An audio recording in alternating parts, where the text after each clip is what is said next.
ગુજરાતમાં આજે ભારેથી અતિભારે વરસાદની આગાહી વચ્ચે દક્ષિણ ગુજરાતમાં મેઘરાજાએ બોલાવી ધબધબાટી.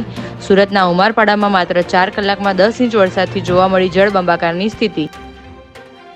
વડોદરાના વાઘોડિયા તાલુકાના તવરા ગામ નજીક પસાર થતી નર્મદા કેનાલ પાસે ડમ્પર ચાલકે બાઇક ચાલકને લીધો અડફેટે. બાઇક ચાલક ડમ્પરના વ્હીલ નીચે આવી જતા બાઇક સાથે 100 ફૂટ જેટલો ઘસડાતા બાઇક ચાલકનું ઘટના સ્થળે જ નીપજ્યું મોત. ચાઇનીઝ લસણ સામે વેપારીઓનો ઉગ્ર વિરોધ. આજે ગોંડલમાં 4 થી 5 ચાઇનીઝ લસણની ગુણો ઠલવાઈ જતા રાજકોટ સહિત સૌરાષ્ટ્રના તમામ યાર્ડમાં લસણની હરાજી બંધ રાખીને વિરોધ કરવાનું એલાન. એપલે આઈફોન 60 કર્યો લોન્ચ. અહેવાલ અનુસાર કંપનીએ કેમેરાના મોડ્યુલમાં કર્યા છે ફેરફાર.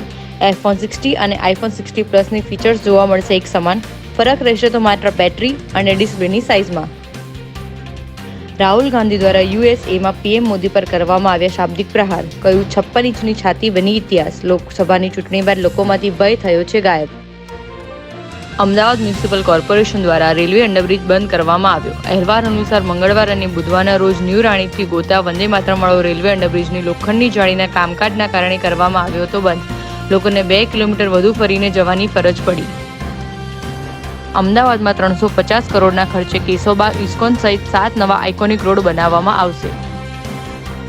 વટવામાં ફરી એકવાર પકડાયો બોગસ ડોક્ટર. વટવાના બીબી તળાવ પાસેથી ડિગ્રી વગર દવાખાનું ચલાવતા ડોક્ટરનું દવાખાનું કરાયું સીલ. વધુ એક સરકારી અધિકારી એસીબીના સિકંજામાં. અમદાવાદની રાજ્ય વીમા નિગમ કચેરીના આસિસ્ટન્ટ ડાયરેક્ટરને એસીબીએ લાંચ લેતા રંગે હાથ પકડ્યા. ફરી એકવાર ટ્રેન ઉઠલાવવાનું એક નિષ્ફળ કાવતરું આવ્યું સામે. કાનપુર બાદ રાજસ્થાનમાં પણ ટ્રેન ઉઠલાવવા માટે એક ટ્રેક પર સિમેન્ટના બ્લોક મૂક્યા હતા.